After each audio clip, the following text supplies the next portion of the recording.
നമസ്കാരം. തിരക്കഥാ മോഷണം പ്രമേയമായി വന്ന ചിത്രമാണ് മോഹൻലാൽ നായകനായി അഭിനയിച്ച ഉദയനാണ് താരം. ഇപ്പോൾ മോഹൻലാൽ തന്നെ നായകനായി അഭിനയിക്കുന്ന ചിത്രമായ ജിത്തു ജോസഫിന്റെ നേര് സിനിമയ്ക്കെതിരെ തിരക്കഥാ മോഷണ ആരോപണം. 21-ന് പുറത്തിറങ്ങുന്ന ചിത്രത്തിന്റെ പ്രദർശനം സ്റ്റേ ചെയ്യണമെന്നാവശ്യപ്പെട്ട് സിനിമാ തിരക്കഥാകൃത്തായ ദീപു കെ ഉണ്ണി ഹൈക്കോടതിയിൽ റിട്ട് ഹർജി നൽകിയിരിക്കുകയാണ്. തൃശൂർ അരിമ്പൂർ സ്വദേശിയാണ് ദീപു. ഏറെ നാളുകൾക്ക് ശേഷം വീണ്ടും വക്കീൽ കുപ്പായത്തിലെത്തുകയാണ് നേരിൽ മോഹൻലാൽ.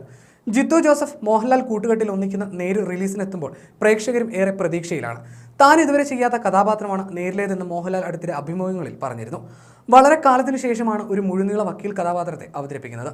മുൻപ് പല സിനിമകളിലും വക്കീലായി എത്തിയിട്ടുണ്ടെങ്കിലും അത് പൂർണ്ണമായും വക്കീൽ കഥാപാത്രമായിരുന്നില്ല.